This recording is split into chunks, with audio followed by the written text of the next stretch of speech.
We're about to dive into a heist so slick, so perfectly planned, you'd swear it was ripped straight from a Hollywood script. But this was very real. We're talking about a 7-minute raid on one of the most famous, most secure museums in the entire world, the Louvre. Hey, don't just take my word for it. That's exactly what the witnesses said. This wasn't some sneaky after-dark break-in. Oh no, this was a broad daylight assault on a cultural fortress. And it left everybody, from the police to the public, just completely stunned. So, who were these guys? A crew of 4 masked thieves moving like a well-oiled machine. And their target? The legendary Louvre Museum in Paris. And get this, they didn't go in at 3 a.m. They hit it just 30 minutes after the doors opened, with tourists already wandering the halls. The sheer audacity is just wow. Their mission was incredibly specific, almost surgical. Get into the Apollo Gallery, one of the most ornate rooms in the whole place, and grab some of France's most important national treasures, the crown jewels from Napoleon's time. I mean, these are literally symbols of an entire empire. Okay, so this is the part you're waiting for. How in the world did they actually pull it off? The police called it a highly professional operation. And honestly, when you see how they did it, you'll realize that's probably the understatement of the century. I mean, check out this timing. It was like clockwork. 9:30 a.m. on the dot, they pull up with a truck and a ladder. They scale it to get onto a balcony right near the gallery. Then, out come the industrial disc cutters to slice their way inside. They grab what they came for, and for the grand finale, they hop on scooters and just vanish into the Paris morning traffic. It's brilliant. And maybe the most amazing part? Nobody got hurt? And here it is, the number that just blows my mind. The entire thing, from the truck pulling up to them disappearing on those scooters, took a grand total of 7 minutes. Just let that sink in for a second. 7 minutes to rob the Louvre. It just doesn't sound real. So you might be wondering, what can you actually manage to steal in only 7 minutes? Well, as it turns out, you can steal an almost unimaginable amount of treasure. They managed to snag 8 priceless pieces from the crown jewels. We're talking about the Empress's tiara, which belonged to Napoleon's wife.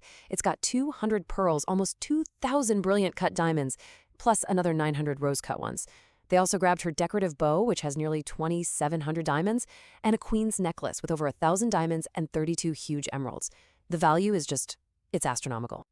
And you know, this loss goes way beyond money. The president of France, Macron, he put it perfectly. He said this was an attack on the heritage we cherish. These aren't just shiny rocks.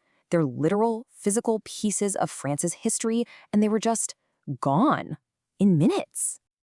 So, with the thieves long gone and a piece of history stolen, the manhunt is on.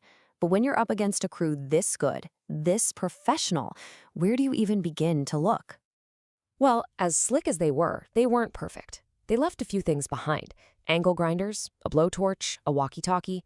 But their biggest mistake? It came from moving too fast. In their rush to get out, they actually dropped one of the crowns, leaving this broken, multi-million-dollar piece of evidence right there on the floor for the forensics team. So, when you look at the evidence, the detailed plan, the incredible speed, the very specific target, it all points in one direction for the police.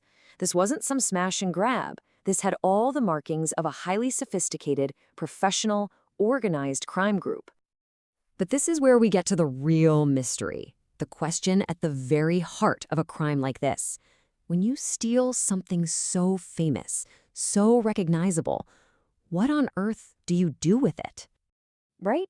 It's the ultimate thief's dilemma. It takes one kind of nerve to steal these things, but it takes a totally different kind of operation to actually make money off them. You can't just, post the Empress's tiara for sale online. So who's the buyer for something this hot? So the experts have basically 2 main theories. Theory A is the one that gives historians nightmares. The pieces are completely destroyed. The gold settings are melted down, the historic diamonds are recut so they're untraceable, and all that history is just gone, sold off piece by piece. Then there's Theory B, which is straight out of a spy movie. The items are sold whole on the black market to some super secret, ultra-rich collector who just wants to own something nobody else can. And if that's what happened, you can bet those jewels were out of the country within hours. And that leaves the police with this whole web of questions. How long were they casing the museum? How did they know the security routines so well? And the big one, the really scary one, Did they have help from someone on the inside? Which seems even more possible when you hear that museum staff had recently been complaining that security was getting stretched thin. So, in the end, what's the answer? Was this a massive security failure that was exploited by someone with inside knowledge? Or was it just a perfectly planned, flawlessly executed crime by a team of absolute criminal masterminds? For now, the real story of what happened in those 7 minutes is as gone as the treasures themselves.